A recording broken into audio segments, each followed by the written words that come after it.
मान्छेहरूले भन्छ कि त्यति बेला अनिलसँग भिडियो बनायो अहिले बोलेको छैन भनेर कतिले भन्छ नि त हैन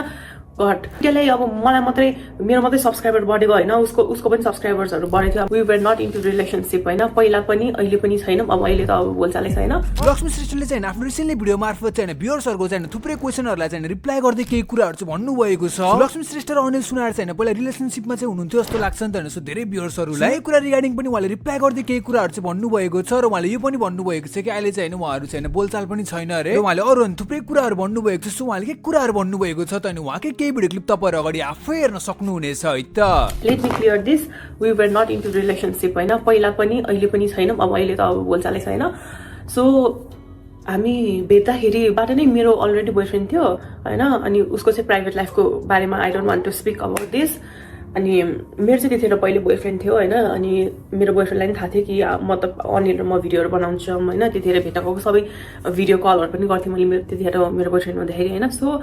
I was already in relationship with my boyfriend, not with Anil. है जस्ट हामी फ्रेन्डशिप थियौँ हैन अब युट्युबमा मान्छेहरूले हामीलाई मन पराइदिनु भएको थियो हैन दुईटैलाई अब मलाई मात्रै मेरो मात्रै सब्स्क्राइबर बढेको हैन उसको पनि सब्स्क्राइबर्सहरु बढेको थियो मान्छेहरूले भन्छ कि त्यति बेला अनिलसँग भिडियो बनायो अहिले बोलेको छैन भनेर कतिले भन्छ नि त हैन गट ओ माय गड दुईजनाकै ग्रोथ भइरहेको थियो हैन उसको पनि कति थियो हैन अनि हामीसँगै भिडियोहरु बनाउँथ्यौं मान्छेहरूले हेर्न रुचाउनुहुन्थ्यो उसको भ्लगमा मलाई अनि त्यहीबाट हामीसँगै अगाडि बढेको त्यो टाइममा त्यतिखेर नि हामी फ्रेन्ड्सै थियौं हैन फ्रेन्ड्स भन्दा माथि कहिले पनि भएनम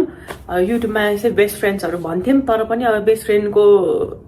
के भन्छ बेस्ट फ्रेन्डको निभाउनु पर्ने त्यो केही पनि निभाएको नि थिएन उनले हैन अनि कुनै टाइममा मैले पनि निभाउन सकिन होला जस्ट अब मान्छेहरूले रुचाउनु हुन्थ्यो अनि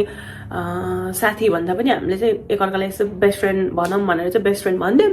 नत्र चाहिँ we were not into relationship let me clear this हैन जस्ट त्यो हजुरले युट्युबमा हामीलाई हाँसेको हैन हामी सँगै खाएको देखेर चाहिँ अब गर्लफ्रेन्ड बोयफ्रेन्ड भनेर त्यो हजुरको दिमागमा छ कि हामी गर्लफ्रेन्ड बोयफ्रेन्ड थियौं हैन अब टिकटकहरु बनाउँथ्यौं हामीले हैन भिडियोहरु बनाउँथ्यौं कस्तो राम्रो राम्रो लभ सङ्ग्सहरुमा टिकटकहरु बनाउँथ्यौं नि त त्यो हजुरलाई लाग्छ तर we were not into relationship हैन अनि म सिंगल भएको भए पनि म उसँग रिलेशनशिपमा चाहिँ बस्ने थिएन that's it I hope you got your answer